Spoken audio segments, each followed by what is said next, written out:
penderitaanku adalah kemuliaanku.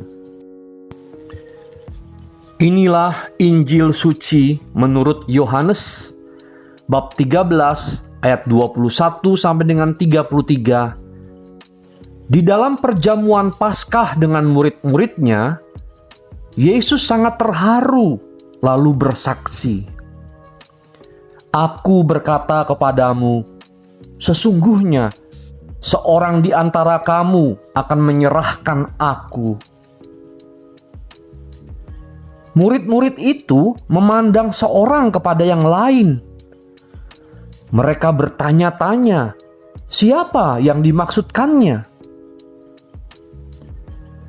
Seorang di antara murid-murid Yesus, yaitu murid yang dikasihinya, bersandar dekat kepadanya di sebelah kanannya.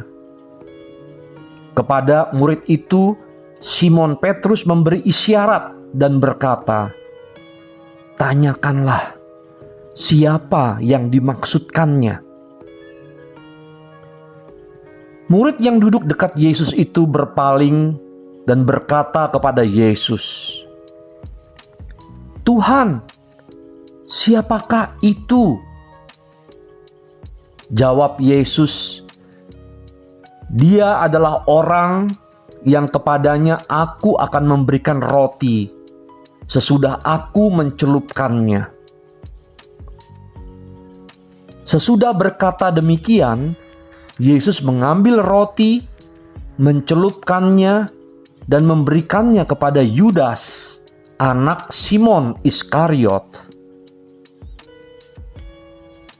Dan sesudah Yudas menerima roti itu, ia kerasukan iblis. Maka Yesus berkata kepadanya, "Apa yang hendak kau perbuat, perbuatlah dengan segera." Tetapi tidak ada seorang pun dari antara mereka yang duduk makan itu mengerti apa maksud Yesus mengatakan itu kepada Yudas. Karena Yudas memegang kas, ada yang menyangka bahwa Yesus menyuruh dia membeli apa-apa yang perlu untuk perayaan itu, atau memberi apa-apa kepada orang miskin. Yudas menerima roti itu, lalu segera pergi. Pada waktu itu, hari sudah malam. Sesudah Yudas pergi, berkatalah Yesus, "Sekarang Anak Manusia dipermuliakan, dan Allah dipermuliakan di dalam Dia. Jikalau Allah dipermuliakan di dalam Dia, Allah akan mempermuliakan Dia juga di dalam dirinya, dan akan mempermuliakan Dia dengan segera. Hai anak-anakku, tinggal sedikit waktu saja aku bersama kamu.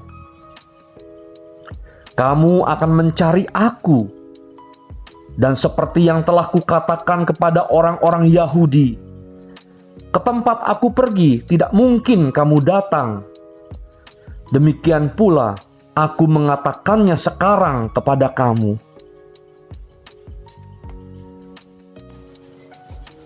Bacaan pada Pekan Suci hari ini, Yesus, Tuhan dan Sang Guru, memberikan wasiatnya sebelum berpisah dengan murid-muridnya sebagai contoh ketaatannya pada perintah Bapa di surga.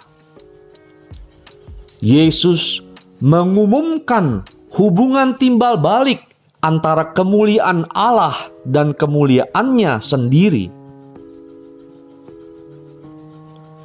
Yesus mencapai kemuliaannya bukan dengan jalan yang heboh, wah, tapi melalui jalan salib, jalan penderitaan. Justru pada jalan saliblah bersinar kemuliaan Allah dan menunjukkan betapa Allah Bapa sungguh mencintai manusia yang berdosa ini dengan mengorbankan putranya di salib sampai wafat di kayu salib demi menebus dosa kita semua. Yesus pun yang sungguh manusia dan sungguh Allah 100% juga dimuliakan. Sebagai manusia, Yesus sungguh taat kepada Allah Bapa di surga. Segala kuasa diberikan oleh Bapa kepada Yesus Sang Putra. Banyak orang berdosa yang ditarik kepadanya untuk merasakan kasih-Nya yang berlimpah, sehingga bertobat dan bersatu dengannya. Banyak orang di zaman modern ini mengalami penderitaan, entah tantangan ekonomi, sakit fisik, dan tekanan psikologi, emosi, mood yang kurang bagus, hubungan yang kurang baik, dan sebagainya. Biasanya dalam menghadapi tantangan itu, banyak orang yang tidak mau menghadapinya, mencari jalan pintas, mengumbar emosi dengan marah-marah, dan mencari penyelesaian yang mudah saja. Tetapi Yesus, Tuhan dan Sang Guru kita, Dia menasehati dan mengajarkan untuk menghadapi tantangan hidup ini dengan tenang dan tetap taat pada kehendak Allah, walaupun sulit menjalaninya dan penuh dengan penderitaan. Karena melalui penderitaannya, inilah Dia akan ditinggikan di salib, sekaligus akan menyatakan kemuliaan Allah.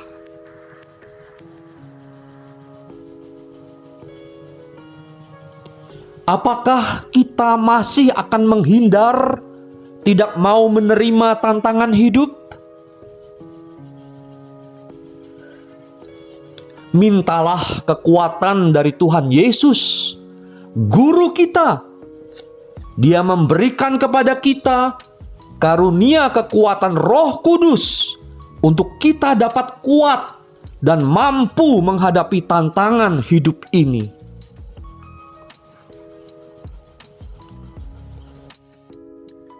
Marilah kita berdoa. Tuhan Yesus Kristus, Engkau memberikan pengajaran yang luar biasa hari ini.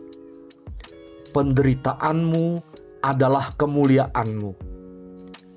Rahasia hidup yang belum banyak orang mengetahui dan mengertinya. Kami mau menjadi teladan ya Tuhan Yesus.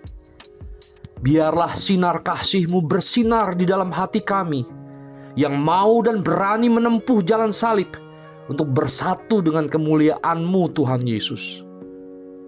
Karena kami tahu Engkau tidak akan pernah meninggalkan kami seorang diri. Engkau selalu memberi kekuatan kepada kami, terutama Roh Kudus-Mu, agar kami menjadi kuat, berani, dan mampu menghadapi tantangan-tantangan hidup kami itu. Biarlah ya Tuhan Yesus, pengajaran-Mu ini merasuk di dalam hati kami, dan kami lakukan dalam hidup kami sehari-hari. Berkati kami Tuhan Yesus. Terima kasih. Amin.